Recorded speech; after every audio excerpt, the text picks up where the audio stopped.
ನದಿಪಾತ್ರದ ಜಾಗ ದಿನದಿಂದ ದಿನಕ್ಕೆ ಕಿರಿದಾಗ್ತಾ ಇರೋದು. ಇಷ್ಟೆಲ್ಲ ಆದ್ರೂ ಜನರು ಮಾತ್ರ ಬುದ್ಧಿ ಕಲಿತಾ ಇಲ್ಲ.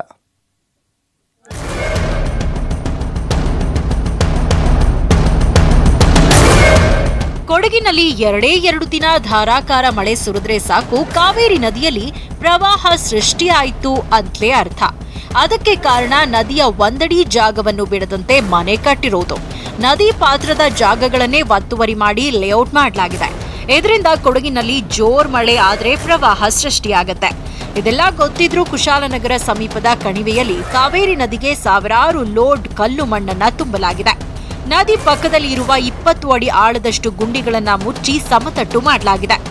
ಇಡೀ ಗ್ರಾಮಸ್ಥರು ಬಂದ್ಬಿಟ್ಟು ನಮ್ಮ ಜಾಗ ಕುಸ್ತೋಗ್ತಾ ಇದೆ, ಅದು ತಡೆಗೋಡೆ ಮಾಡಲಿಕ್ಕೆ ಸ್ವಲ್ಪ ಕಲ್ಲು ಬಿಟ್ಕೊಡಿ ಅಂದಿದ್ದಕ್ಕೆ ಅವರು ಪಿಚ್ ಮಾಡ್ಕೊಳ್ಳಿಕ್ಕೆ ಇಡೀ ಅರ್ಧ ಕಣಿವೆ ಬಂದು, ಕಣಿವೆ ಪುರಾತನ ಕಾಲದ್ದು ಕಣಿವೆ ಇರೋರು 5-6 ಜನ ನಾವು ಪೂಜೆ ಮಾಡೋರು, ನಾವು ಉಳಿಬೇಕು ಅಂದರೆ ಅದಕ್ಕೆ ಪಿಚ್ ಮಾಡಿಕೊಡಿ, ಸರ್ಕಾರದಿಂದ ಯಾರೇ ಸವಲತ್ತು ಬರಲಿಲ್ಲ ಅಂತ ಹೇಳಿದ್ದಕ್ಕೆ ನಾನೇ ಸ್ವತಃ ಖರ್ಚಲ್ಲಿ ನಾನು ಹೊಡೆದದ್ದು ವೇಸ್ಟ್ ಕಲ್ಲು ನಾಲ್ಕು ಬಿಟ್ಕೊಟ್ಟಿದ್ದೀನಿ. ಅದು ಬಿಟ್ಟರೆ ಪರಿಸರಕ್ಕೆ ಧಕ್ಕೆ ಮಾಡೋಂಥ ಕೆಲಸ ಯಾವುದೂ ಮಾಡಲಿಲ್ಲ. ಗ್ರಾಮಸ್ಥರು ಕೂಡ ನದಿ ಕೊರೆತ ತಪ್ಪಿಸಲು ಹೀಗೆ ಮಾಡ್ತಾ ಇರೋದಾಗಿ ಹೇಳ್ತಾರೆ. ಆದ್ರೆ ನದಿಯಿಂದ 900 ಅಡಿ ಜಾಗ ಬಫರ್ ಝೋನ್ ಆಗಿದ್ದು ಅಲ್ಲಿ ಯಾವುದೇ ಕಾಮಗಾರಿ ಮಾಡುವಂತಿಲ್ಲ. ಅದಕ್ಕಿಂತ ಮುಖ್ಯವಾಗಿ ಹಾರಂಗಿಯಿಂದ ಹರಿದು ಬರುವ ಸಾವಿರಾರು ಕ್ಯೂಸೆಕ್ ನೀರು ಕೂಡ ಕಾವೇರಿ ನದಿ ಸೇರ್ಬೇಕು. ಆದ್ರೆ ಹೀಗೆ ನದಿಗೆ ಸಾವಿರಾರು ಲೋಡ್ ಮಣ್ಣು ತುಂಬಿದ್ರೆ ನೀರು ಹರಿಯಲು ಆಗದೆ ಪ್ರವಾಹ ಉಂಟಾಗ್ತಾ ಇದೆ. ಒಟ್ಟಾರೆ ಎಲ್ಲ ನದಿ ತಟಗಳನ್ನು ಒತ್ತುವರಿ ಮಾಡ್ತಾ ಇದ್ದಾರೆ. ದೊಡ್ಡ ದೊಡ್ಡ ಬೃಹತ್ ಗಾತ್ರದ ಕಲ್ಲು ಮಣ್ಣು ರಾಶಿ ಸುಮಾರು 10 ಅಡಿ 20 ಅಡಿ ತಂದು ಹೊಳೆ ಸೈಡ್ಗೆ ಹಾಕ್ತಾರೆ. ಏನಾಗುತ್ತೆ, ನೀರು ಬಂದು ರಿವರ್ಸ್ ಹೊಡಿತದೆ. ಪಟ್ಟಣದ ಒಂದು 20-30 ಕಿಲೋಮೀಟರ್ ದೂರದ ಎಲ್ಲ ಮನೆಗಳು ಟೋಟಲಿ ಕವರ್ ಆಗ್ತವೆ. ನಮಗೆ ಸ್ಮಶಾನ ಇಲ್ಲ. ಸ್ಮಶಾನಕ್ಕೆ ಒಂದು ದಾರಿ ಮಾಡ್ಬೇಕಾದ್ರೆ ಗುಂಡಿ ಬಿದ್ದಿತ್ತು.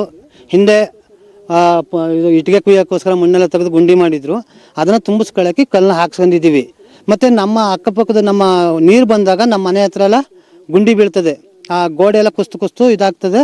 ಅದಕ್ಕೋಸ್ಕರ ನಾವು ಅವ್ರ ಕಲ್ಲು ಹಾಕ್ಸ್ಕೊಂಡು ಇದು ಮಾಡೋಂಥ. ಒಂದೆಡೆ ಕಾವೇರಿ ಉಳಿವಿಗಾಗಿ ಹೋರಾಟಗಳು ನಡೀತಾ ಇದೆ, ಮತ್ತೊಂದೆಡೆ ನದಿಗೆ ಸಾವಿರಾರು ಲೋಡ್ ಕಲ್ಲು ಮಣ್ಣು ತುಂಬಿ ನದಿ ಪಾತ್ರವನ್ನೇ ಮುಚ್ಚಲಾಗ್ತಾ ಇದೆ. ಅಧಿಕಾರಿಗಳು ಇನ್ನಾದ್ರೂ ಕ್ರಮ ಕೈಗೊಂಡು ಕಾವೇರಿ ನದಿ ಪಾತ್ರವನ್ನ ಉಳಿಸಬೇಕಿದೆ. ರವಿ ಎಸ್ ಹಳ್ಳಿ.